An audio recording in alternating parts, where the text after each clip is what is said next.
And I want all of you to know Vitasta किस नदी का नाम है, आप जानते हैं? वितस्ता की अगर आप कहानी मैं बता सकती हूँ, वितस्ता नाम कैसे पड़ा? Briefly Yes. हाँ, ब्रीफली मैं आपको बताऊं, वितस्ता ही बोलिएगा, झेलम कभी मत बोलिएगा। कृष्ण गंगा है वहां, नीलम नहीं है, जहां पे रविंद्र पंडिता जी ने जो अभी शारदा मंदिर बनाया है। टीटवाल उस क्षेत्र को कहते हैं, वो तीर्थ बल है। देखिए योर पॉइंट, जब आप कहेंगे कृष्ण गंगा वो कहेंगे नीलम, जब आप कहेंगे वितस्ता वो कहेंगे झेलम, जब आप कहेंगे सुरेश्वरी दल वो कहेंगे डल।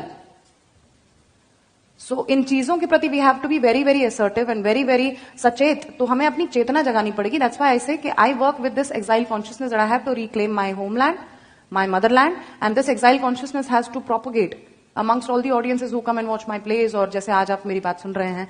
शिव ने पार्वती के रिक्रिएशन के लिए एक विहार बनाना चाहा और उसे सतीसर नाम दिया। इट्स अ ह्यूज झील जो उन्होंने बनाई ताकि सती का रिक्रिएशन हो, और उस झील में फिर पैदा होता है एक दैत्य जिसका नाम है जलोद्भव। जलोद्भव को ब्रह्मा जी से यह वरदान प्राप्त है कि उसे पानी में कोई छू नहीं सकता। So he starts to persecute and terrorize people who are living in that Satisar area. तो अब देखिए कश्मीर का विष्णु से कनेक्ट, कश्मीर का कृष्ण से कितना कनेक्शन है, मैं ये सब के लिए बहुत समय होना चाहिए हम ये बात बता पाए। तो विष्णु से कश्यप मुनि जो हैं, जिन्होंने कश्मीर की रचना की, जिस प्रकार परशुराम जी बाद में केरल बनाते हैं, वैसे तो हमारे कश्मीर के जो कश्यप ऋषि हैं उन्होंने विष्णु से प्रार्थना की कि हमारी रक्षा कीजिए। तो विष्णु जी कहते हैं कि इसे जो जल का ये जो वरदान प्राप्त है इसका पहले कुछ करना पड़ेगा। सो ही आस्क्स नाग, जो अपना शेष है इनके जो बलराम जी जो हैं, तो वो कहते हैं कि अपने हल से पानी निकाल दो, so all the water is drained out and then that is how he is able to kill Jalodbhava. Now the people are happy but the problem is कि पानी नहीं है, तो रहेंगे कैसे? तो फिर वो कहते हैं ये नई प्रॉब्लम हो गई, अब पानी चाहिए। तब फिर विष्णु जी कहते हैं नाउ कॉन्टैक्ट शिव जी। तो फिर वो शिव जी से प्रार्थना करते हैं और तब शिव अपने त्रिशूल से वार करते हैं धरती पे एक जगह पे जो अनंतनाग में, वेरीनाग में है।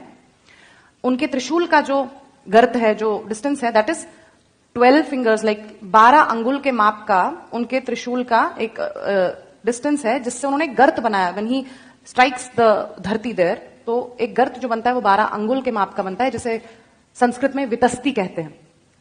और उस वितस्ती जितने गर्त से जो पानी रसातल में छुपी हुई एक नदी जो निकल आती है, उस वजह से उस नदी का नाम वितस्ता भगवान शंकर स्वयं रखते हैं। तो आप उसे झेलम बोलते हुए कितना गलत है उसे झेलम बोलना। जो मेरे इष्ट आराध्य शंकर ने जिस नदी का नाम स्वयं रखा, और वो नदी भी क्या है, वो नदी भी पार्वती है। सती देवी नदी भूतवा कश्मीरायाम विनिर्गतः। एक और बात ये मैं आपको बता रही हूं अपना नीलमत पुराण से, कि सती देवी ही जो है, पार्वती ही जो है, वो नदी का रूप धर के कश्मीर में बहती हैं। उस पार्वती को हम जब झेलम बोलेंगे तो ये कितना अपमान है। दूसरी बात, जो एक और बात इसी नीलमत पुराण में है कि यैव देवी उमा सैव कश्मीरा, ये जो कश्मीरा भगवती, जो कश्मीरा मंडल है, पूरा कश्मीरा मंडल जो है, entire land of Satisar contains all of the तीर्थास इन इट। जिसे हम बारामूला आज कहते हैं, उसका अर्थ, उसका असली नाम कोटि तीर्थ वराह मूल है, यानी वहां पे 1 करोड़ तीर्थ के जितना पुण्य आपको मिलेगा अगर आप बारामूला में